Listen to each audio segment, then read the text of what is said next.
It is time for a fresh take on movies. This may be a best of show, but it is a fresh take on movies with Michael Snyder. He comes and goes on a rainbow. Oh, there it is. It's Michael Snyder, everybody. Welcome, Michael Snyder. How are you? Well, hi, Kim, and hello to everybody out there in MTS land. It's just always a pleasure.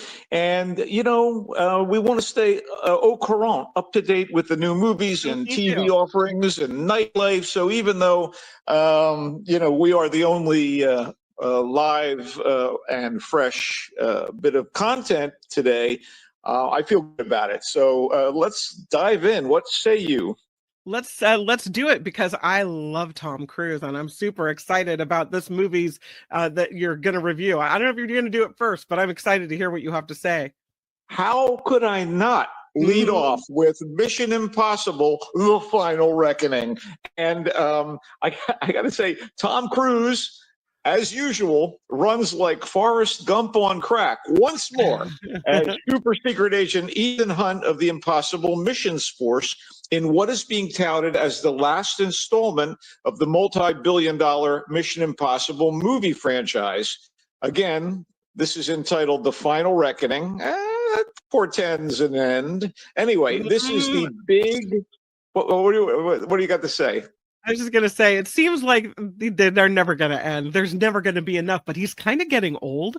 So maybe this is the final movie, the final reckoning. Who knows? I don't know. But for anyone that doesn't know, and I don't know who the hell you are, this is the big screen adaptation of the classic mid-1960s action TV series that, to be precise, debuted on CBS in 1966 and ran for 7 seasons. So this 8th and purportedly final chapter in the film series picks up where Dead Reckoning, the 7th, left off, which was with Hunt and his IMF crew failing to quash the entity, a self-aware, globe-spanning, potentially omnipotent, and humanity-destroying AI lurking in digital space.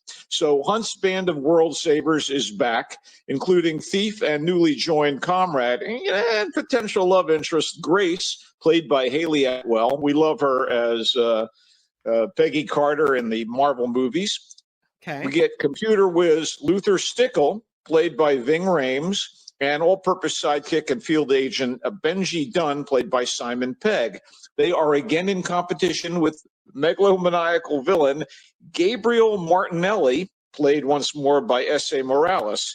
And that means trying to stop Martinelli from controlling the entity and ruling the world, while the American president, played by Angela Bassett, and her cabinet freak out. Although, any clear reasons or motivations for Martinelli's fiendish doings are vague, other than his hatred for and rivalry with Hunt. And, just that general power craziness, you want to rule the world, you got to be a little unhinged.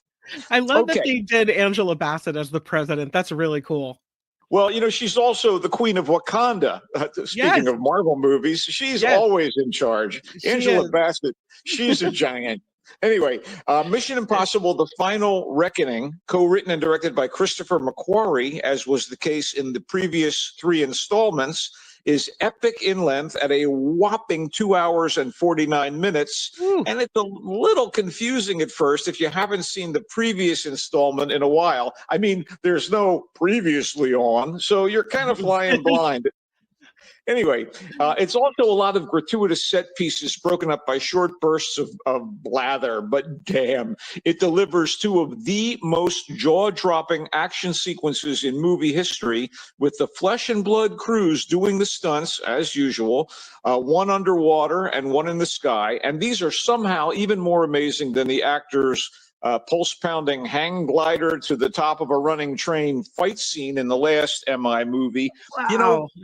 It's a lot of sound and fury signifying what the hell, but seen on the IMAX screen, it delivers an amusement park ride, sort of yeehaw, good time, minus much character development or a plot that has anywhere near the middling depth of earlier MI films, one of which was directed by an acknowledged master of action, John Woo. If you've been watching these things for the past decade plus, you're going to want to watch Mission Impossible: The Final Reckoning. It's in theaters, and I recommend, if you go to an IMAX. And again, I have caveats, but I was carried along. Can I zoom in on this picture, because I'm assuming, doesn't Tom Cruise do his own stunts on these? And look at him, let me, as I try to figure it out, look at him dangling off that plane in the sky. Yes, and he dangles off that plane in the sky. It's really jaw-dropping. Oh, by the way, speaking of Marvel, Pom Klementieff is also back in this. She was in previous films as sort of a shady character, and she's in the Marvel movies as Mantis. I mean, I guess these people don't want for work. You know what I'm saying? Nick Offerman and Hannah Waddingham. You know, you love her on Ted Lasso. She's here as an admiral in the American Navy. Trammell Tillman from, I guess, what is he in? He's in Severance. He's here. I mean, it's a cast. What can I tell you? So I wonder if the lacking of character development that you mentioned is because by now they expect you to know who all these people are. I don't know. That's possible, but again, no previously on. So I mean, you've got to be on board with these things, and I guess to that extent, as a franchise, it's akin to the Marvel films and the Star Wars movies and the Star Trek films. You know, they assume a certain degree of knowledge. Okay. All right. See it on IMAX. That's a Michael Snyder recommend. Yes, with caveats. It's not a great movie, but it is a great experience. Let's put it that way. Awesome. Okay. One of my favorite Disney animated features since the company's post-Little Mermaid cartoon renaissance was the 2002 hit Lilo and Stitch. This was Lilo and Stitch. This is an absolute charmer, the original, all about a bulky, alienated Hawaiian kid who mistakes an impish, pint-sized, loose cannon alien for a stray dog, decides to make him her pet, and names him Stitch, unaware that he's a potentially dangerous fugitive from an intergalactic empire and is being pursued by bounty hunters. So that's the premise of the original cartoon. And in that cartoon, the little girl, Lilo, lives with her older sister in the aftermath of their parents dying, and social services is concerned about Lilo's well-being. And meanwhile, government agents led by a burly fellow named Cobra Bubbles are investigating the extraterrestrial incursion. So Lilo and Stitch are being pursued on three fronts, and it's really a blast. It's fun, it's funny, and it's warm-hearted. I loved the original. Now we've got Disney's live-action CGI combo remake of that wonderful conventional 2D original, which, and this is like most of the studio's other recent exercises in brand exploitation and intellectual property repurposing. For instance, the remade Snow White and Dumbo and the Lion King prequel adds nothing special to the superior original. You know, this new Lilo and Stitch sticks very close to the beats of the first version, making a few changes, additions, and subtractions that befit the live action component and the changing times. But as good as the current tech is at blending live actors and CGI characters, particularly Stitch, who is very well done, and I got to tell you, it's pretty seamless. The initial all-animated outer space sequence that sets up Stitch's backstory is so cartoony that it, you know, the sequences in Hawaii that follow, where you have the live-action actors, seems like a totally different movie. It's a little jarring. Now, the human casting is damn good, with Maya Kealoha's Lilo coming in very cute and plausible, although I got to say, occasionally screechy. You know, like when you're on a plane and a kid starts crying and wailing and you want to like strangle the kid? That's occasionally how I felt about this Lilo. Anyway, Sydney Agudong does fine work as Lilo's scattered but caring sister Nani. And as for the rest of the cast, Zach Galifianakis and Billy Magnuson as the slapstick aliens sent to recover Stitch are hit and miss. You know, they keep changing back and forth between human guys and their alien personas. Courtney B. Vance is sort of barely there as Agent Cobra Bubbles, who was much more of a presence in cartoon form when he was voiced by, get ready for a Mission Impossible callback, Ving Rhames. Hey. Anyway, it's sort of sweet that Tia Carrere, the voice of Nanny in the 2002 version, is on board as the live-action social worker assigned to assess Lilo's well-being. I expect that kids who have never seen the full cartoon Lilo and Stitch will enjoy this. It's decent in a Disney Channel way, and it's kind of hard to deride its message about the importance of family and community.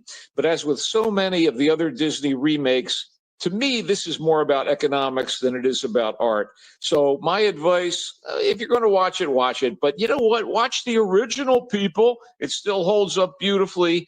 This version of Lilo and Stitch is in theaters this weekend. Okay. We probably have to watch it at my house, but yeah, you're right. I like the original. God, the original's so good. All right. In theory, Ohana means no family gets left behind, right? Right. And as a woman with Hawaiian roots, this must really sing to you in both cases, right? Love it. Yes. Anyway, in theory, Fountain of Youth, which is available for streaming as of today, seemed like a sure bet for the theaters. And yet it's streaming. Anyway, it's an adventure film with mystical elements. And, you know, it's directed by Guy Ritchie.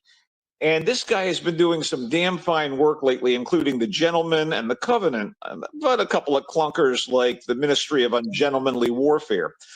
But this movie, Fountain of Youth, also stars the bankable John Krasinski and Natalie Portman as part of a team in pursuit of the legendary Fountain of Youth. Now, that sounds exciting. Am I right? Yeah. I mean, I think Ritchie was hoping for something droll and a bit over the top, like his Sherlock Holmes movies with Robert Downey Jr.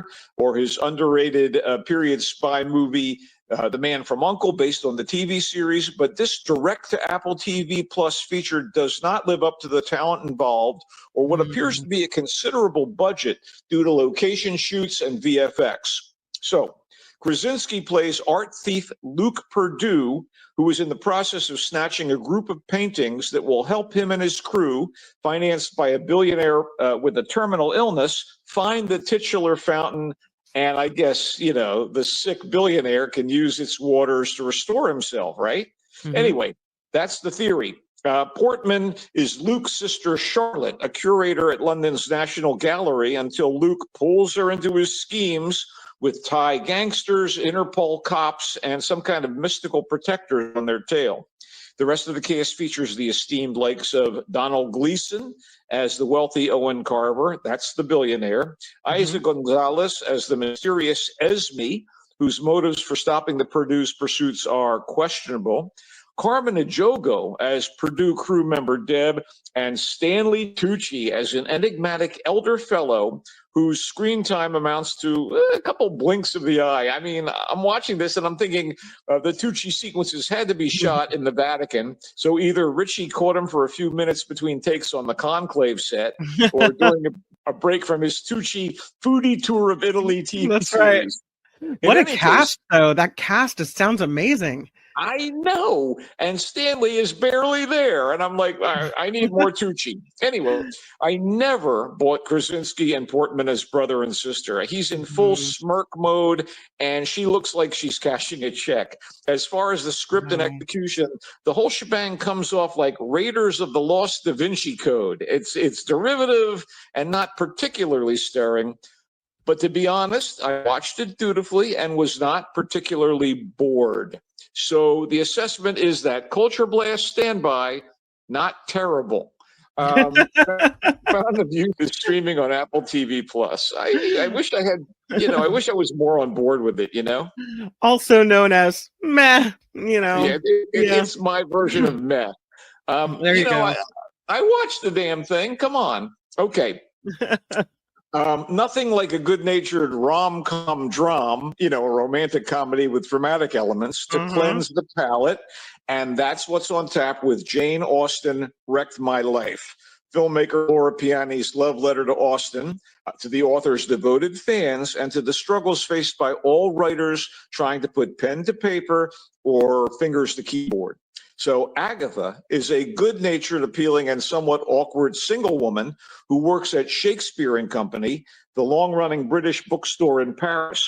She senses that the clock is ticking and life is passing her by, and she wants to find love like an Austen heroine. And inspired by Austen, she wants to become a novelist. So when samples of her writing reach the Jane Austen Writers' Residency, Agatha is invited to be a part of the program where she can finally make headway on a novel that would hopefully be published and gain her acclaim. Of course, a handsome rogue connected to the residency proves to be a distraction. I thought Jane Austen Wrecked My Life was charming and sweet in a low-key way that reflected the romantic propriety of Austen's work and the movie's French provenance. It's in large part in French, but there are sequences in English, of course, at the residency. And it was rather amusing, too. Camille Rutherford is a lovely mix of down-to-earth, scattered, and aspirational as Agatha. You root for her to find herself and succeed, even as she frustrates you with her haphazard decision-making. So this is well cast, well written, well directed, and graced by lovely sylvan settings. And not to mention one of my favorite Parisian locales, Shakespeare and Company. Jane Austen Wrecked My Life is in select theaters, and I recommend it. It was very enjoyable to watch. Oh, cool. I like a good rom-com. You know me.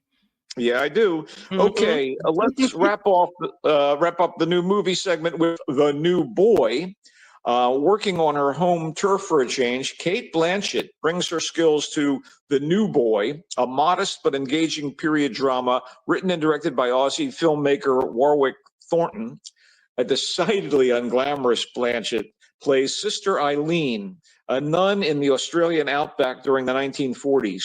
She's in charge of a monastery that provides a home for Aboriginal and mixed children who are separated from their families by the government to thin the population, which is horrible. Oh, and yeah. it's historical fact, unfortunately. Oh, no. So when a somewhat feral indigenous boy is, well, this is a drama. This is not based on a specific circumstance, as you will glean from what I tell you. So this feral indigenous boy is brought to the mission, and Sister Eileen tries to bring him into the flock with some startling results. The whole place is thrown when the new boy displays some strange mystical abilities that are not quite in line with Christian beliefs. I mean, Blanchett is, as usual, wonderful in a bit of a starchy change of pace for her.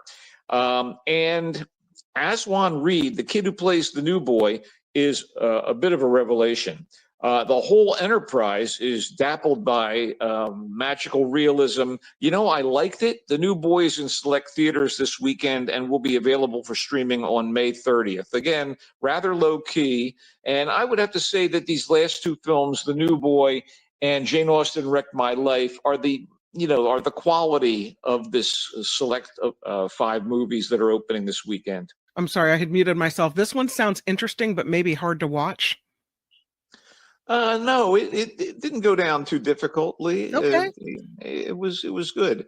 Okay. It had its moments. Let's do a quick run through some TV programs that I think might be worth checking out. Do you mind? Okay. Yeah, let's do it. Okay, so I know it's lost a lot of its charm for a lot of people, and a lot of the thrills seem a little rote by now, but I've been watching the Walking Dead spin-off shows that are generally mini-series things for like 6 episodes or such that bring characters from the original Walking Dead cast into other circumstances. So The Walking Dead Dead City is on AMC and AMC Plus, and it reunites the antagonistic Maggie, played by Lauren Cohen, and the once purely evil Negan, played by Jeffrey Dean Morgan, and they are locking horns as ever in a zombieized New York City. And they've been split up by the events of the first season, and in this second season, they're on opposite sides yet again. They were in a forced partnership in the first set of episodes, as Maggie is trying to keep her son Herschel alive, played by the young actor Logan Kim. Herschel is learning the ropes in this zombie world of America as it stands in the Walking Dead continuity. And if you're into this, I recommend it. I think something more your speed, Kim, would be Karem, which is on. Let me ask you, before you move on to the next one, let me ask you, with this Walking Dead Dead City, do you have to have watched the first Walking Dead to appreciate this, or is it a standalone kind of deal? Are you into zombies getting cleaved by axes and splatter and such? No, I think you got to kind of be invested in the characters, Okay. And also comfortable with the gore. Okay. Because it doesn't go away. But, I enjoy genre stuff. Okay. This next thing is something much more your speed. It's called Karem. It's on Apple TV, and it's an historical-based drama about what they're calling the world's first celebrity chef, Antonin Karem, who becomes a chef in the palaces of the wealthy and the aristocratic during the Napoleonic era. And he is used by various political movers and shakers as a spy and as a messenger. And it's an interesting look at France under Napoleon. And Napoleon and Josephine show up here and there. And the character of Karem is played by the French actor Benjamin Voisin, and he's very compelling. He's very cute. He's pretty good looking in that poster. And the French character lead, Jeremy Renier, plays his kind of boss, Talleyrand, Charles Maurice de Talleyrand Périgord, who is like manipulating people at court to try to, get ahead. And Lena Kodry plays she's sort of a double agent who is working for Talleyrand and also spying for the local villain of sorts, who is running the local police and is trying to, catch anyone who would oppose Napoleon. So it's actually pretty exciting. It's got spy elements. It's got foodie elements. All of that appealed to me. And so I give Karem high marks. And I just started watching on Apple TV again, Murderbot, which is a new sci-fi comedy of sorts done by the Weitz brothers, who created American Pie, by the way, but they were also responsible for the drama about a boy, and they've done various and sundry, a variety of things. And Murderbot is pretty cool, and it stars Alexander Skarsgård as a kind of synthetic human who is sort of muscle and brains and used by humans to advance whatever gigs they're doing. And he breaks his programming, so he's got free will, and he names himself Murderbot because he's not really too impressed with humanity. So I've watched the first couple episodes, and I basically enjoyed what I've seen. And they're short and to the point, and if sci-fi and dystopian, tongue-in-cheek humor strike you as fun, check out Murderbot. Okay, that sounds great. Can I tell you about what I'm watching right now? Well, by all means. I just want to mention it because I think it's interesting. It's this, it's my guy from Outlander, Sam Heughan, and he's in this new show on Starz. And the only reason I have Starz is for when the new season of Outlander comes out. But this one is called The Couple Next Door. And it seems interesting. I think it's a mystery thriller. I'm 2 episodes in, and I'm liking it so far. It's called The Couple Next Door on Starz.